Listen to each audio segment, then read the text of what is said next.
Naka-live tayo guys. Tapos meron na tayong 3,000 na profit. Ngayon, magpapakilala naman ako sa inyo guys. Ako si Gerald Bawaan. We created this JTrade FX para ma-share namin yung blessing ng Forex trading. 3 years na ako nagtitrade. Yun, dito nag-success ang buhay ko.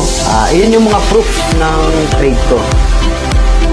Tanong, paano kikita kay JTrade FX? Panoorin nyo to. JTrade FX are a team of professionals dedicated to a single mission: make additional income available to everyone.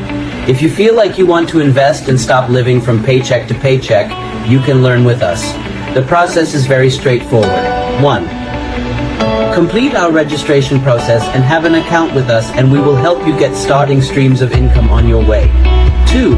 Subscribe for at least a 7-day duration that lets you earn 35% on our platform. 3. Wait for a 7-day duration until your subscription matures. 4. Claim your income together with your subscription capital. Get on board by taking this opportunity and click via the link below. So, ano pa yung inaantay nyo? Sumali na kayo. Mga ka-JTrade family, may gusto lang ako sabihin sa inyo. It's 11 PM ngayong gabi. Humingi ako ng pasensya sa inyo. Dahil nagkakaroon tayo ng error sa ating banking. Kaya marami pang hindi nakaka-receive ng payout. Pero wag po kayong mag-alala, ginagawan po namin ng paraan. At i-extend po natin ang payout hanggang bukas lang po. Okay? Inihingi ko po yung humihingi ako ng pasensya sa inyo guys. Pero don't worry, matatanggap na po ang inyong profit. Okay guys? Love you. Ang nag-i-encashment dyan, paki-double check nyo po yung account nyo para maiwasan po natin yung error. Baka kasi mamaya may mali kayo nagawa, di ba? O mali yung number na nalagay nyo. Paki-double check po lagi yung encashment para hindi po tayo magkaroon ng problema. Kasi maraming ginagawa rin po yung mga PA natin. Kaya hindi po agad nagre-reply sila.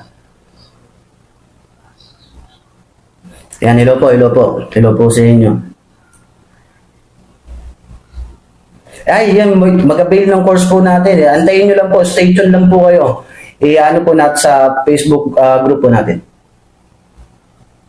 Tapos yung, lagi nyo po i-check yung GCash nyo po kung limit na siya. Diba? Para wala pong error. Mamaya, limit na pala yung GCash nyo, ginamit nyo pa. Di error po talaga yan. Diba? Ito guys, ang ginaano ko sa inyo, gumamit kayo ng UB account. Kumuha kayo ng UB account. Kasi si GCash talaga, palala ng palala. Dami ng update. Lagi pa nagme-maintenance. Di ba? Maraming salamat po sa inyo. Kahit alam natin, gabing-gabi na, nandiyan pa rin kayo nanonood. Maraming salamat po. Na-appreciate ko po yung supportan nyo po sa akin.